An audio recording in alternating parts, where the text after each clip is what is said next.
नमस्कार, मैं शमशेर सिंह और आप देख रहे हैं मेरा यूट्यूब चैनल सही बात।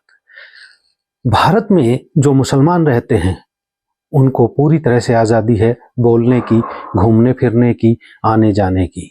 लेकिन ठीक इसके विपरीत पाकिस्तान में जो हिंदू रहते हैं या जो माइनॉरिटीज़ रहती हैं उनको किसी भी तरह की आज़ादी नहीं है। यहाँ तक कि पाकिस्तान में हिंदुओं की छोटी छोटी बच्चियों को घर से उठा लिया जाता है, उनका जबरन धर्म परिवर्तन करवाया जाता है और फिर बड़ी बड़ी उम्र के लोगों से उनकी शादी कर दी जाती है। ना कानून उनकी सुनता है और ना ही पुलिस तक उनकी पहुंच है। इस बात का अंदाजा आप इससे लगा सकते हैं कि आज़ादी के समय यानी कि 1947 में जब भारत पाकिस्तान से अलग हुआ तो पाकिस्तान में माइनॉरिटी लगभग 22% थी और जो आज घटकर सिर्फ 1% रह गई है। अब मेरा सवाल ये है कि वो माइनॉरिटी गई कहाँ? मैं बताता हूँ। उनमें से ज़्यादातर का धर्म परिवर्तन करवा दिया गया और कुछ एक को मार दिया गया, कुछ अपनी जान बचाने के लिए देश छोड़ने पे मजबूर हो गए। भारत में जिस तरह से आज़ादी है सभी माइनॉरिटीज़ को, पाकिस्तान में वैसा कुछ भी नहीं है और वो इतने मजबूर हैं वो लोग कि किसी के सामने बोल भी नहीं सकते। इवन पाकिस्तान का मीडिया भी ये दिखाता रहता है कि भारत में मुसलमानों पे अत्याचार हो रहे हैं और अपने देश में माइनॉरिटीज़ के बारे में वो कुछ भी नहीं बताते हैं। आइए मैं दिखाता हूँ इस वीडियो में आपको कि पाकिस्तान के जो माइनॉरिटीज़ हैं, जो हिंदू हैं, वो बेचारे कितने मजबूर हैं। बताएं। मैं भी ठीक ठाक। आपका नाम क्या है? गिरीश कुमार। गिरीश कुमार, ये गारमेंट्स वगैरह नहीं, कॉस्मेटिक का काम है आपका? कॉस्मेटिक गारमेंट्स का काम है। अच्छा, गारमेंट्स और कॉस्मेटिक। सबसे पहले ये बताएं कि फ्लड आया, वो सिंध में बहुत ज़्यादा नुकसान हुआ, ख़ास तौर पे आपके एरिया की बात करें, बहुत ज़्यादा नुकसान हुआ। अब फ्लड के बाद कारोबार कैसा चल रहा है, बिजनेस कैसा चल रहा है?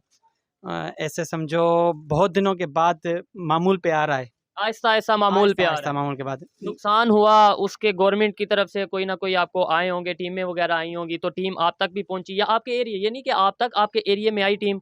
कौन सी टीम भाई? हमारे यहाँ तो कोई भी नहीं आया।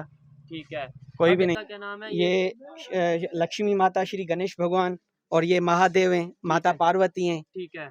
अच्छा, मैं क्वेश्चन ये करना चाहता हूँ कि पाकिस्तान में आपको पता है, मुझे भी पता है कि हिंदू बिल्कुल माइनर से हैं, मिनॉरिटीज़ हैं, तो उनको क्या राइट उस तरीके से मिलते हैं जिस तरीके से एक ह्यूमन राइट की, एक इंटरनेशनल लेवल पे जो राइट्स होते हैं? ना के बराबर। क्या वजह क्या है? आप पता है, देखें इधर आज़ादी से बिजनेस तो कर रहे हैं। बिजनेस तो कर रहे हैं, हम तो किसी को तंग भी नहीं करते। बस अच्छा। अपने कारोबार से काम तो रखते फिर हैं। क्यों, क्या कौन से राइट्स नहीं मिल रहे? अब तो ये तो गवर्नमेंट को ही पता, लेकिन वो हमारे जो राइट्स हैं तो वो नहीं मिलते, क्योंकि हमें बराबरी का हक नहीं है। माइनॉरिटी और मेजॉरिटी में जो फ़र्क है ना, तो हम माइनॉरिटी को माइनॉरिटी समझा जाता है। बिल्कुल, हाँ, ये भी मैं खुद भी अपनी भी गलती तस्लीम करता हूँ कि अक्सर ये कहते हैं जो मिनॉरिटी, नो डाउट वो अगर डॉक्यूमेंट्स में देखा जाए मिनॉरिटी, लेकिन पाकिस्तानी कहना चाहिए कि पाकिस्तानी हिंदू हैं, पाकिस्तानी मुस्लिम हैं। मिनॉरिटी मेजॉरिटी का कंसेप्ट मेरे ख्याल में बेहतर ही नहीं है। जहाँ हम ये कहते थे हैं कि मिनॉरिटी, इसका मतलब कहीं ना कहीं हम उनको इक्वल राइट्स नहीं दे रहे, कहीं ना कहीं डिस्क्रिमिनेशन हो रही है। मुझे ये बताएं कि आप अभी पढ़े लिखे हैं, मतलब बिजनेस कर रहे हैं, तो आप ये कह रहे हैं कि राइट नहीं मिल रहे, तो जो पढ़े लिखे नहीं है, एजुकेटेड नहीं है, थोड़े बैकवर्ड एरिया में रहते हैं, और उनका क्या हाल होगा? उनका तो हमसे भी ज़्यादा बुरा हाल होगा। वही तो बात कर रहा हूँ। आप तो भी देखें दुनियादार हैं, मतलब लोगों से मिलते हैं, कारोबार आपका चल रहा है, आपके वर्कर हैं, तो आप ये कह रहे हैं राइट्स नहीं मिल रहे, तो जो लोग हैं जो बेचारे मजदूरी करते हैं उनको मुश्किलात क्या आती हैं, वजह क्या है? मजदूर जो है, मजदूरी है, मतलब एक तकलीफ़ें उन्हें पे बहुत है, क्योंकि वो गरीब जो है ना, गरीब बंदा ऐसे समझो उनकी मदद भी बहुत करता है, लेकिन बिल्कुल वो बात ठीक है। और दूसरी बात जो मैंने आपको सवेरे बताई कि हम सफ़ेद पोश और मिडिल क्लास होते हैं ना, ये ऐसे समझो गरीब से ज़्यादा परेशान हम होते हैं। वजह ये क्योंकि ये हाथ किसी के आगे हाथ नहीं फैला सकते, किसी से मांग नहीं सकते, और हमारी कोई मदद भी नहीं करता, क्योंकि वो उनकी समझते नज़र हैं में कि बड़ा बिजनेस है। बड़ा बिजनेस है, वो तो हमारे ठाट शौकत को देखते हैं। लेकिन ये नहीं पता कि बहुत से अखराजात भी होते हैं। मुझे ये बताएं, हिंदू कम्युनिटी को मुश्किलात क्या, मतलब सामना, किन मुश्किलात का सामना करना पड़ता है? कारोबार में बात करें, कारोबार का अलहदा से बताना है। इसके अलावा अगर ओवरऑल बात करें, जैसे बहुत सोशल मीडिया पे देखने में आता है, फोर्स मैरिज की कभी बात हो रही होती है, कभी फोर्स कन्वर्जन की बात हो रही होती है, कभी डिस्क्रिमिनेशन की बात हो रही होती है, क्या कहना चाहेंगे? ये बिल्कुल फोर्स कन्वर्सेशन जो है ना, वो हमारे यहाँ मतलब एक बहुत बड़ा इशू है, क्योंकि हम इन केस कोई बंदा मतलब कोई हमारी बच्ची वगैरह कोई उठा के जाता है,